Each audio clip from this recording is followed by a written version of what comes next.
Yeah, when I came to Cedarville in 1960, I came out of a background, a college background, that my coach encouraged me to ministry. My first weekend on campus, he took me with him to minister in a church. I had never given a testimony. And so that began my hunger to share the Word of God. And it was later on, 3 years later, when he became involved with a trip of basketball players from that university to the Orient. And it was kind of unique in that I'd never been out of the country. I'd hardly been out of the state of Indiana at the time. And here I'm flying overseas to do a ministry. And so God used that period of time. We were there 3 months, played 70 ball games in 3 months, and visited 5 countries. And it was just one of those things that we had the opportunity to witness for Christ, even though sometimes it was through a translator. But it impacted my life to the point when I got home, I thought I was going to be a missionary, actually heading that direction. Then we came to Cedarville, and my first impression was, now I can do what my coach did. I can take teams and share the gospel with them. So we did it locally. We did it when we went to churches and we went to ball games, different cities. We would share the gospel in churches, and we had, we even, well, I'd say we learned to sing. Well, we were suspect as singers, but we were unique. Typically on a basketball team, there are a few guys who could sing well, and there were a lot of guys who could play basketball really well. Coach was also a part of that team, learning to sing, and he was usually one of the better musicians on the team, actually. People hadn't heard a bunch of guys get up and sing like we did, who were not very accomplished at anything, but God was good. And so I remember the day I talked to a young college student, a basketball player of mine, and said, "What do you think of the idea of basketball evangelism?" He said, "Man, Coach, that's my dream. If we could do something like that, that's my dream." And that young man, Lauren Reno, now called General Reno, was that young man. When the coach and I were talking about what could we call this team from Cedarville, Coach had the foresight that we not focus in on basketball, that we focus in on athletes. And so I said, "Lauren, what are we going to call these people?" And he said, "We'll call them the Athletes for Christ." So he named my first outreach here at Cedarville. And I think it was 1971, we went out and we had ministry in Japan and Taiwan, and then down to the Philippine Islands. But Lauren came, and he was just one of those guys that worked so hard that you couldn't deny him. And so he ended up being a first-string ball player for me. On that first trip in summer '71, we went to Osaka, Japan. Was our first stop. I saw him one time on a train in Japan. He got on a train, sit down with you, "Coach, how can I witness? I don't speak Japanese, and all these people, we're sitting here for an hour. What are we going to do?" And so he walked down to the other end of the train car, and I saw him sit down and started looking at these people, and all of a sudden it looks like he's talking, but he's doing it with his hands. He learned sign language in his church. And so he's witnessing to them, to deaf people, on a train in Japan. I said, "Oh man, is this a good example of using everything you have to reach people for Christ?" I had more hustle and desire than ability. And I think the Coach Callan, I could never call him anything else, kept me around and let me play because it embarrassed the other guys that had lots of talent into hustling a little bit more. He was great with the Filipinos. He was great in building relationships. That first year that he was there with us in '71, he was meeting people and forming relationships, and he had the vision to figure out who it was that would be there in the years to come. Most of us were there living in the moment, living in the summer of '71. I really think Coach Callan was living in future decades while we were there at the same time. He just was a master at working with the people and building a relationship that would then throw the door wide open for teams to come in future years. It's rather amazing to go back where you've ministered. I remember up in Baguio City, the capital, or the recreation capital of the Philippines, we went down the mountains. They have silver mines.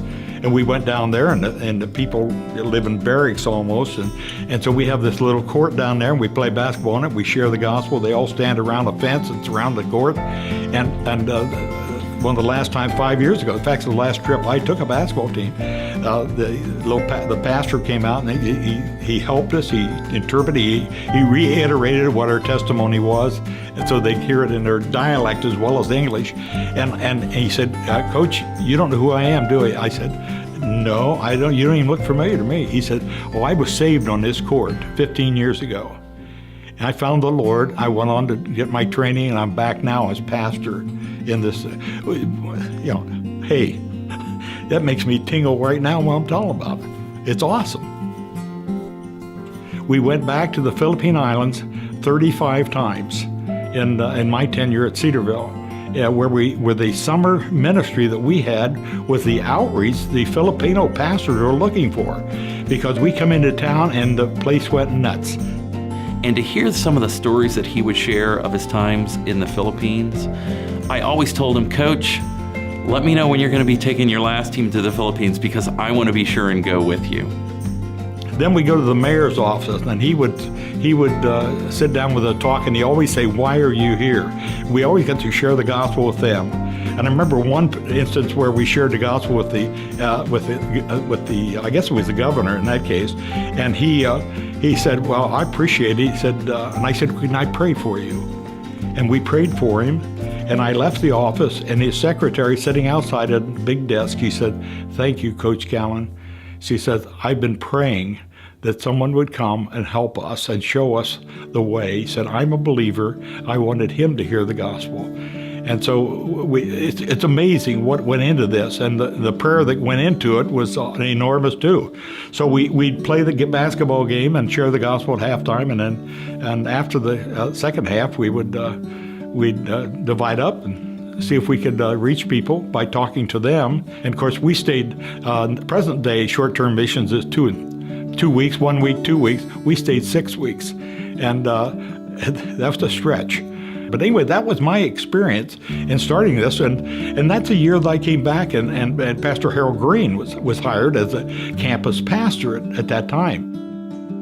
PG, as we called him back then, affectionately, he became known as PG. Don Callan and Harold Green were the two that brainstormed and actually developed this program initially. Both of them had a real compassion for missions and for evangelism. As I reflected over my time at Cedarville, I was able to identify 5 people that I considered my spiritual heroes, and PG was one of them.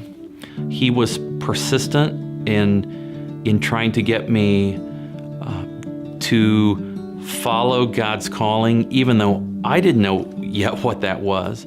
And Harold and I talked, and we found out our desires to reach the lost was very similar. When one would start a sentence, the other would finish it. One would inhale, the other would exhale. They were together on the same sheet of music, so to speak. But they were singing a duet, and sometimes one was the lead and the other was harmony, and then they'd switch it up. But they worked so well together, and I think together birthed the MIS program as we know it. But his wife was the key to the whole thing. When we got the ideas, Margaret carried them out. We couldn't type. We couldn't do the things that she could do, and so she carried out all the things of keeping the finances and all that of what we called MIS at that time. So it was a great start, and it was a kind of a meager start. I think 7 people first year, but PG was unique.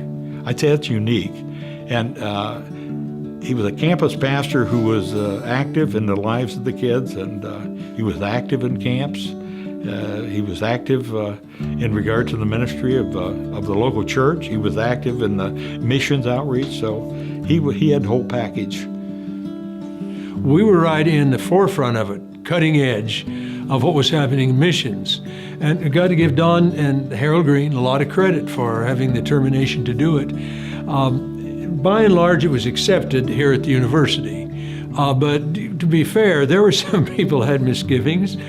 We thought deeply, and we thought long, and we thought big, because I remember we thought what Dr. White has recently expressed. I'd like every student, I'd like every faculty member, and we added every staff member to experience missions through our outreach program. And we were very diligent about the idea that we were evangelistic. We wanted to go out, we just not dig a ditch. We wanted to dig a ditch with purpose. We wanted to dig a ditch and make the crowd around, the family, the town around say, what is going on there? And then have opportunity to share that Jesus Christ was the difference. And he's the one that calls us to ministry and service. So yeah, there are a lot of potholes on the way though, and a lot of criticism, and faculty, they never heard of this before. Why would you do something so dumb? Well, it was a pretty creative idea. It didn't fit in the way we were doing missions in general among evangelicals. This idea of short-term missions was fairly new at that point in the early 70s. We went to Dr. Jeremiah, then the president, and shared what we wanted to do. He wasn't real sure. He said, you just do it and we'll see how it goes.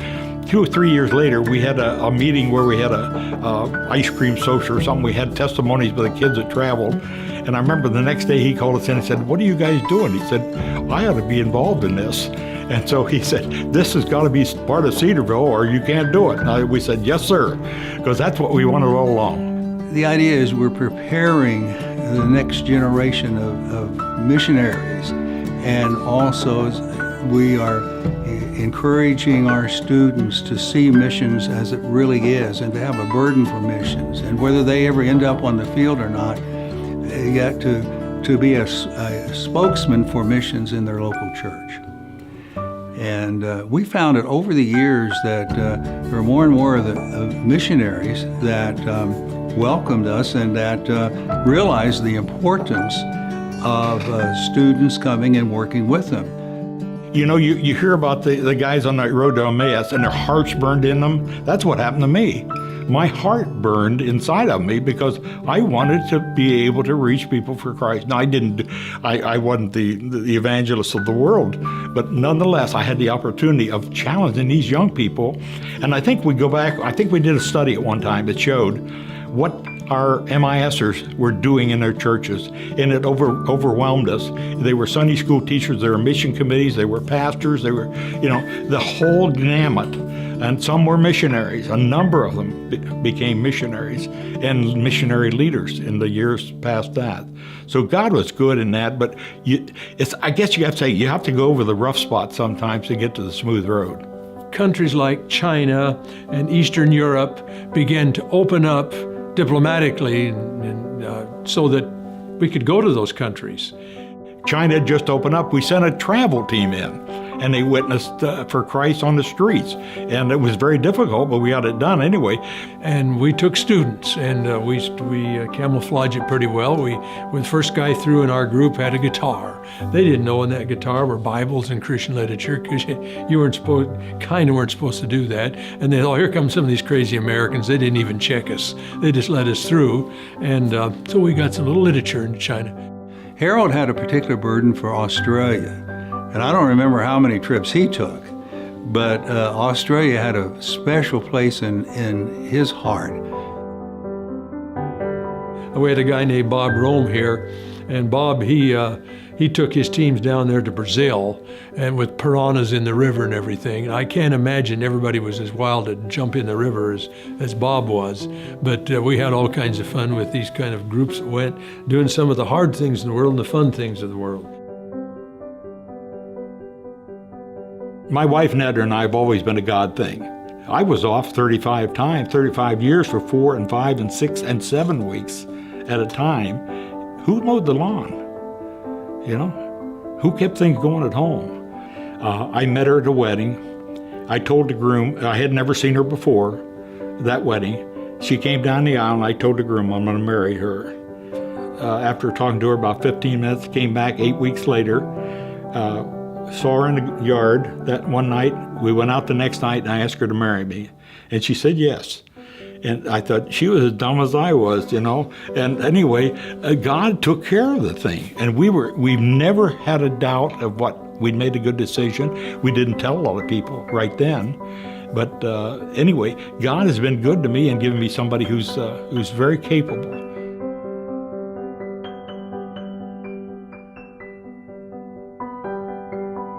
My life's almost done. You know, I'm 81.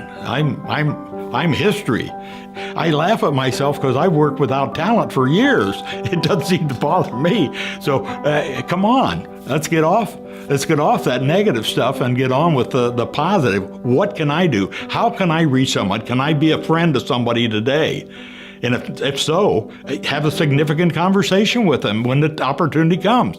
Don't hide. Hey, but it comes down to you, not me. I'm history. It's down to you now. What are you going to do?